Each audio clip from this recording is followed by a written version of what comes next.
Argiaren podcastak. Ongi etorri Egonarria saio berri honetara, gaurkoan suteez hitz egingo dugu, izan ere suteak nahita edo nahi gabe, baina gehienak gizakiak eragindakoak dira eta horren atzean hainbat arrazoi eta topiko daude, esaterako errekalifikazioarena.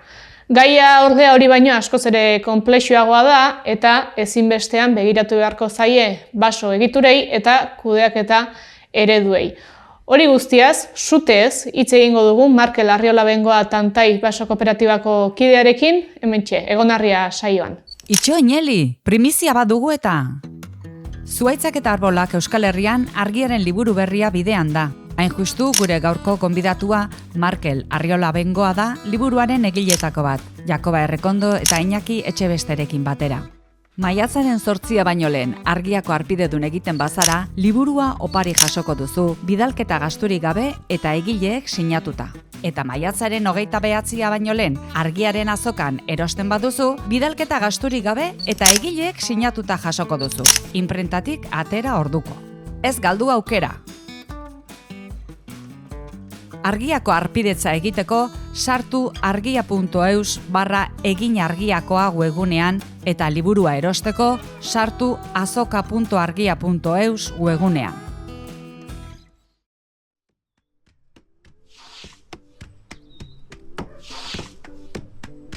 Egonarria, lurrari entzuten dion saioa.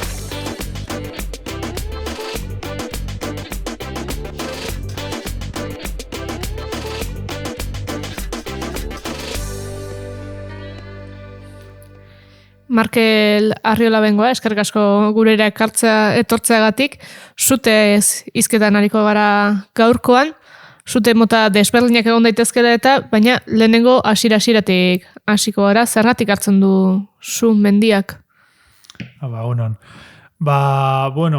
Arrazoi desberdinak egoten diez, baina praktikan arrazoi gehienak, zu hartzen duen gehienetan, pertsonek zua ematen dioterako, ero deskuido baten bitartez, nahi gabe, zeharka zua ematen zaiorako izaten da. Hau da, zuten euneko oso handi bat, gizakiak provokatutako izaten da. Askotan izaten da,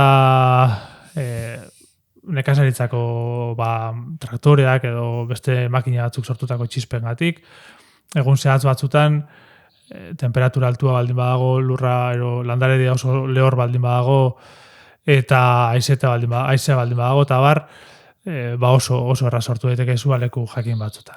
Euskal Herrian ere, leku batzutan probabilitate hori handiagoa da, beste batzutan asko txikiagoa da. Gero badaude beste zute mota batzuk, eta provokatutakoak, provokatutakoak ez direnetatik jarraiki, adibidez, linea elektrikotan ere ematen dira, zuhaitzak haizaren bidez jausten baldin badira, edo haizak eragin da zuhaitza jausten baldin badira, askotan sortzen dute kortozirkuitoa, eta horrela ere sortzen dira. Eta gero daude nahita sortutakoak. Batetik, nekazaritzan, sastrakak erratzeko, zua sortu, eta zute hori, zu hori deskuidatu egiten baldin bada, edo deskontrolatu egiten baldin bada, beste batzutan agian kontrolatzeko nahirik gabe, ematen zaio zua, eta leku jakin batzutan Euskal Herrian ez da inoikoa, baina harreman kontuak ere izaten dira. Harreman honak ez dauden lekuetan, eta horrelako kontuak, baina, kasuistika nahiko zabala dela, esan dezakegu. Bai, bati helduko diot, kontrolatu nahirik gabeko zute horri, maneju mota bat izan daiteke zuarena, baina kontrolatu nahi ez den zu horrek zeni egiten ditu mesede edo zer rekar lezake? Bai, ez da erraza horri erantzutea, eta asko aldatzen da leku batetik bestera.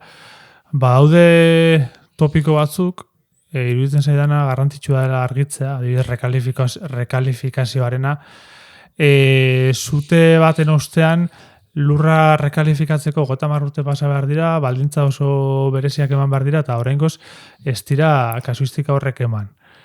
Aldiz, nolabait resistentzia konkretu bat egiten dugunon aldetik, batzutan bai eman da erantzun hori, eta iruditzen zait, kontrolatu beharreko zer badela, askotan gure argudioen zilegitasuna kolokan jarri dezakelako. Eta oingoz, esan daiteke hori ez dela arrazoi bat izan, eta ez dirudi arrazoi bat arrazoi bat denik. Ulertu behar da ere, leku askotan, Galizian, Leonen adibidez, hango paisaiak zuaren bitartez kuidatu direla orain arte, horrek eragindu paisaia sukoiagoak sortzea, askotan hango basoetan zuaitzik ere ez dago, sastrakak izaten dira, eta lanabez erraminta hori izan dute basoaiek kontrolatzeko. Eta ez hori bakarrik, baizik, eta kulturalki oso barneratu duten zua leku batzuetan, zua bera kontrolatzeko eta zure herrira datorrenean, zu horri aurre egiteko ere, zua piztu izan dute, kontra zu bat sortzeko, berez teknika baliagarria izan daiteke, baina kontatu digute bertakoek azken urteetan zuaren kultura hori igual ez dela galdu, baina zua maneiatzeko gaitasunak bai galdu direla. Orduan konplexutasun oso handia dagoela esango nuke, eta Euskal Herrian nahiko bestelakoa da errealitate hori. Euskal Herrian zein da errealitate hori, ze aipatzen da, gero eta gehiago entzuten da ez dakit den baita ere topiko bat, rekalifikazioaren bezala, mendiak zikin daudela. Zer da mendia garbi egotea denengo eta ea laute den? Bai. Bueno, mendia garbi egotea, esango nuke kulturalki dela, esasi gabe egotea. Eta, bueno, guke terminologia hori erabiltzen dugu horrek ez du esan nahi garbitasuna ona denik. Baizik eta garbitasuna, ero garbi egotea esate zaio sastraka kentzeari. Euskal Herriko zati baten, zehazki Bizkaian eta Gipuzkoako zati handi baten, daukagu paisaiak inoiz ezagutu den, Euskal Herriak inoiz ezagutu den sasi kopururik handiena. Zergatik gertatu da hau? Egin dugun, hainbat arrazoi daude, bi arrazoi nagusi. Batetik badago abeltzantzaren galera bat, eta bestalde batetik basogintza eredu baten porrota. Zer esan edut horrekin? Basogintza eredu intentsiboak, azkenengo urtetan aplikatu dugun basogintza eredu intentsiboak, lurraren agortzea ekarri du, lurrak asko pobretu dira, horrek dakar, ondoren datorren zuaiztiare asko pobretzea, landareria asko pobretzea, gaixotasun da izurriteak areagotu dira, eta beraz momentu baten kolapso bat eman da, zuaitz espezie asko, kanpoko zuaitz espezie asko gaixotu dira, landagunarekiko lotura hori ere aldi berean hautsi da, gutxitu da, eta horrek eragin du balurrak nolabait hasierako fasera bueltatzea. Hasierako fase horretara non otea, txillarra, sasia nagusi diren, espezie horiek badute funtzio bat ekosistema bere horretan, kontua da momentu honetan kontrolez kanpo dagoela. Hau da, ez da egitura natural bat, ero berez emango litzatekena, baizik eta gizakiok sortu dugu zerbait ustiak eta ereduaren bitartez, eta gaur-gaurkoz Bizkaiak adibidez badu zaurgarritasun oso handi bat, zutei dagokionez, badagoelako landareri bat pirofitoa edo sukoia dena. Bai. Kontrol hori berreskuratzeko, zein daiteke modua? Animaliak sartzea beste manejoren bat? Bai, izan daiteke animaliak sartzea, abeltzantza estensiboak adibidez egin dezake hor lan oso handi bat. Ez dakit oso errealista den, jendarte gaur egun ez doalako bideo horretatik, uste du saiakerak egin beharko genituzkela eta errastasunak eman, abereak berriro basora edo mendira bueltatu daitezen. Hala ere, errealistagoa iruditzen zait, baso egonkorragoak ero estaldura hobea emango duten basoak sortzea eta horren sukoiak ez diren basoak sortzea.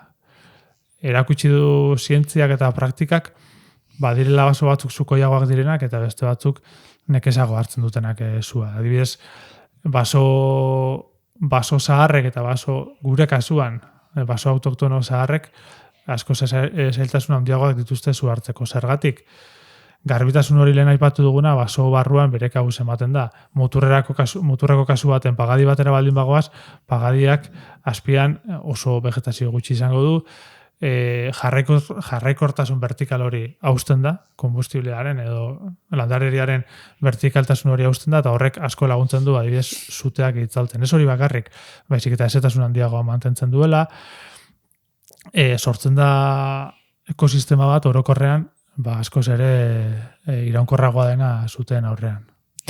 Sartuko naiz baso egituretan, aurrez ordea entzun ditugu ardi suhiltzaileak eta behi suhiltzaileak eta nekazaritza ez dagoelako agian, basura eramateko edo kontrol hori bere gain hartzeko, baina instituzioetatik bultzatzen ari den neurrietako bat, bada, nola ikusten duzu hori? Beno, abeltzainei laguntza ematea oso beharrezkoa iruditzen zait. Lehenengo sektoreari laguntza ematea oso beharrezkoa iruditzen zait. Gero lekuan leku ikusi beharko da proposamenak aproposak diren edo ez. Testuinguru bakoitza oso desberdina da. Euskal Herri barruan ere, Gorbean egon edo Aralarren, beharrak desberdina dira. Zer esanik ez, ez dakit, muturreagoko lekuak hartzen baldin badituzu beraz, abeltzaintzan badago soluzio bat, baina hori baino gehiago ere egin beharko da. Agian ez oso ezain espezializatuta edo baso egituretan zentratzea proposatzen duzuzuk gehiago. Egitura horietan zer ikusi dezakegu? Badago basoa eta landaketaren artean ere badago desberdintasun bat suari dagokionez zer esana izango duena. Bai, igual azteko eta baina azken urteetan, eta igual azken urtean bereziki zona handia hartu du desberdinketa honek, basoa eta landaketaren arteko desberdinketak, ez dugu gure egiten, iruditzen zaigulako simplifikatu egia dela dikotomia hori, eta ez duela gure alde egiten. Basoa hitzak, lekuaren arabera ere esan nahi desberdin hartzen du, gurean adibidez Aramaion, pertsona batzuk, nagusiek, basoa erabiltzen dute mendiari referentzia egiteko adibidez. Hau da, abereak goiko larretara eramaten badituzte, basora eramaten dituzte, ero susatan joaten baldin badira goiko larretara ere, basora doaz. Beraz, basoa da mendi eremu hori, eta zuaiztiak badaude barruan. Beste leku batzutan, basoak beste esanai bat izan dezake, baina guztietan du esanai kultural bat. Iruditzen zaigu, baserri batera baldin basoaz, eta baserritar horri esaten baldin badiozu, zuk hor duzun pinudia hori ez da basoa, hori landaketa bada. Sortuko duzuna da distantzia bat, bien artean, eta distantzia hori iruditzen zait, ez dela oso estrategikoa. Bestalde, horren beste mugan, o beste aldean, landaketa jartzea eredu txar bezala, ez zait oso aproposa iruditzen, besteak beste, Euskal Herriko baso eredugarriak hartzen baldin baditu, adibidez, Gorbeak baristiak, konturatuko gara batzu landatuta daudela. Landatuta baduela urte.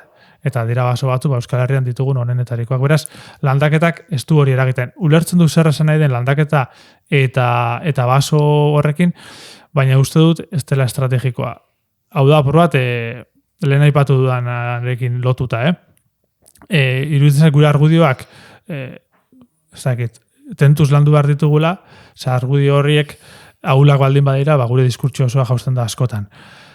Zentzu horretan, aipatu dezakegu eukaliptadi bat, baso bat izan daiteke kulturalki, orain ez da baso bizi bat, ez da baso funtzional bat, ez da baso aberats bat, da baso bat illa dagoena, o baso mortu bat, o beste moduren baten esan dezakegu. Baina gradiente bada, eta ez dago puntu bat zeina ona den, eta beste puntu bat zeina txarra den. Baizik eta, Baina bereizketa horrek laguntzen du kasu batzuetan, erresilientzia handiagoa daukaten egiturak identifikatzen, eta bestelakoak ez baldin bada baso eta landaketa dikotomia hori, eta agian ez da dikotomia behar, baina nola bereizi daiteke, egitura aberats bat, erantzun on badaukana ez zutenen aurrean bakarrik, bestelako fenomenoen aurrean, eta ez daukana nola desberdindu daitezke, edo popularki, kulturalki ere nola desberdindu daitezke. Bai, hori iruditzen zait ekologiaz ari garela, ekologiak badu hiztegi oso aberats bat, eta ematen digu aukera gauza sakonagoetaz hitz egiteko. Zutei dagokionez, badakigu baso batek egitura egonkorra mantentzen, estaldura egonkorra mantentzen baldin badu, hau da, soilketak ematen ez badira baso horretan, egonkortasun bat sortzen dela oroar, ezin daiteke hau generalizatu, baina oroar, oianpean ere, zetasun handiagoa mantentzen dela, lurrak egitura hobea mantentzen duela, askuntzak hobetzen direla, eta horren ondorioz, basutekiko resilienteagoa dela baso hori.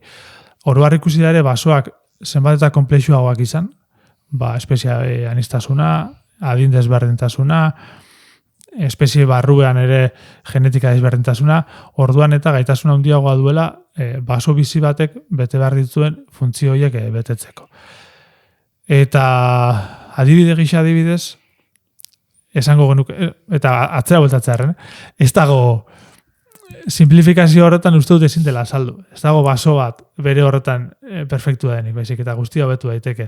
Alemanian egon ginen urte honen hasieran ikusten nola kudeatzen zituzten basoak estaldura jarraituaren bitartez, eta azalera oso handiak kudeatzen dituzte, eta tartean hartzen dute adibidez 80 hektareako zati bat, eta ez dute kudeaketarik egiten horretan. Ikusten dute dinamika naturalak zeintzu diren. Eta ikusten dituzte kudeatutako basoan dinamikak zeintzu diren. Horren bitartez aztertzen dute zeinetan ematen diren prozesuak ondoen, biodibertsitatea, suarekiko erresilientzia eta beste hainbat, eta horren arabera doaz kudeatutako hori hobetzen. Honek esan nahi duena da, honek akaberarik ez duela, eta helburua zen da konplexutasun handiko baso bat sortzea eta baso egonkor bat sortzea. Baina etengabeko hobekuntzan egongo den zerbait da. Etengabe gabiltza basoaz hizketan eta ez ditugu espeziak aipatu. Erresilientzia hori zer da gehiago, konplexutasun hori bermatzean eta dibertsitatea mantentzean, edo espezie batzuk sukoiagoak dira eta horiek arrisku gehiago dute sua hartzeko. Bai, zalantzari gabe espezie batzuk asko sukoiagoa dira, hor badago adibidez eukaliptua, bereziki espezie sukoia dena, berak dituen ezaugarriengatik, koniferoak ere asko sukoiagoak izaten dira, hau ere gezurtatu nahi izan dute zenbaitek, eta oso agerikoa den zerbait da, ez da iritzi kontu bat, baizik eta datu objektiboa da. Orduan, espeziak zer esan handia du, egiturak ere bai. Bertako espezietaz hitz egiten dugunean, Euskal Herrian ditugun bertako espezie gehienak, aipatutakoak baino erresilientzia handiagoa dut, ero ez dira inzukoiak, nola baita esateko. Euskal Herrian ere baditugu bertakoa diren koniferoak, eta baditugu ekosistema oso lehorrak ere bai.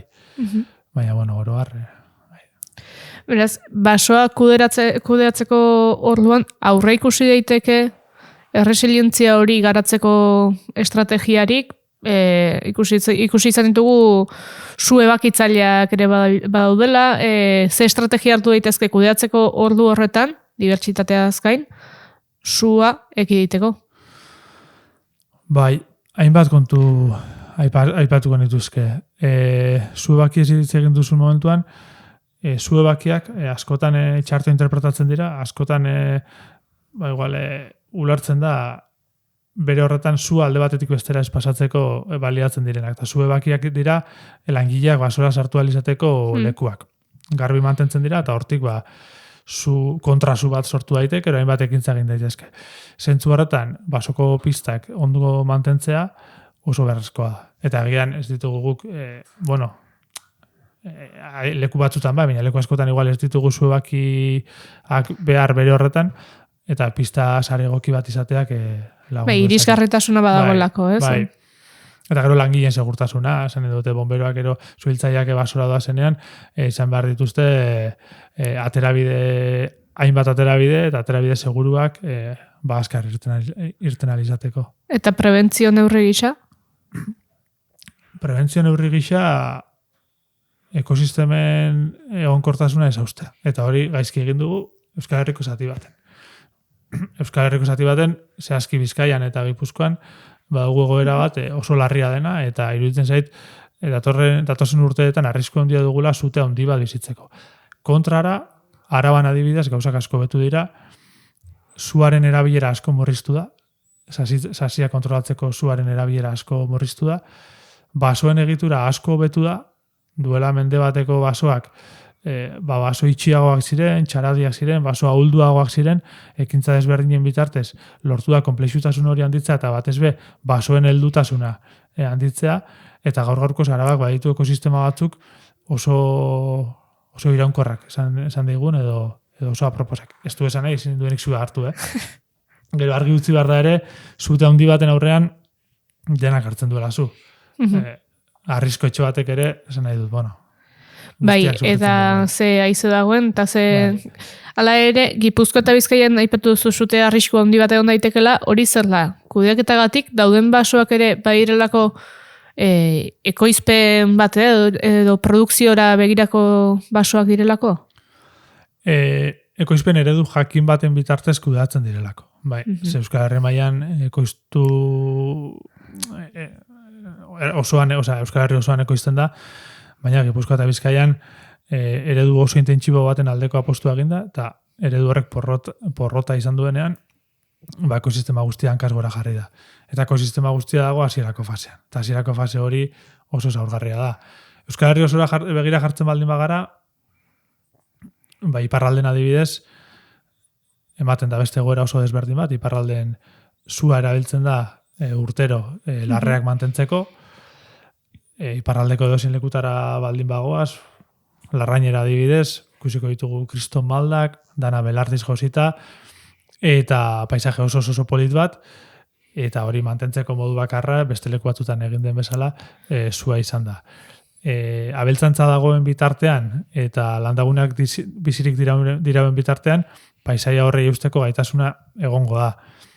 Paisaia horren auskortasuna zein da, abeltzantza hori desagertzen den momentuan, larre guzti horiek otadi bilakatuko direla, eta otadia da askotan sua errazen hartzen duen ekosistemetariko bat, eta gainera badago ohitura bat sua emateko, eta orduan ematen da hor, eta ez kritika bat egiteko iparraldeari, iparraldeak hegoaldeago baino oroar desente hobeto kudatu duela paisaia. Baina hor badago hauskortasun bat, eta hori adibidez bada beste lehen aipatu dudan, Leonen edo beste leku batzutan ere gertatu dena.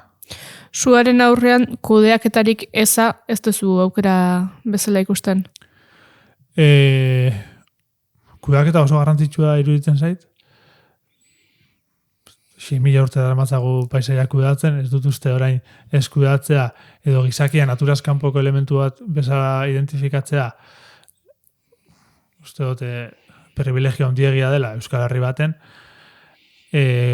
kudeaketa oso beharrezkoa iruditzen zait, honek ez du esan nahi edozein kudeaketa balio duenik. Basogintza eredu bat defendatzen dutenak kudeaketa hitza apropiatu dutela iruditzen zait, eta badirudi kudeatzea modu horretan kudeatzea denik. Modu horretan kudeatzea dela. Kudeatu daiteke modu askotan, ekintzarik ez egitea erabakitza ere kudeaketa bada, beraz, kudeaketaren demonizaziotik alde egin nahi nuke, eta aldi berean, iruditzen zait, kudeaketa on batek basoen egitura hobetu dezakela, zuta arriskua murriztu dezakela, eta kudeaketa txar batek aldi berean areagotu dezakela, leku askotan ikusi dugun bezala, eta Bizkaia jarriko dute adibide gisa, iruditzen zaidalako hor, Euskal Herrian dugun egoerarik muturrekoena bertan bizi dalako. Bizkaia ere zabala da, eta ez Bizkaia osoan, baina eremu batzuetan bai. Markel Arriola Bengoa, eskerrik asko gurera etortzeagatik. Baso kudeaketaren konplexutasuna, pixka bat ikutzeagatik, ze hor sartuzkero, orduak neuzkake kontraesanetan erortzeko etengabe, baina tira, kasu honetan zuten arira azalpen hauek emateagatik. Eskerrik asko zuei. Eta entzule zuri ere eskerrik asko gurean izateagatik, badakizu ohi bezala, saio hau pizibaratzea.eus eta argiako atarietan egongo dela ikusgai, gainerako egonarria saioekin batera. Ongi izan, datorren arte.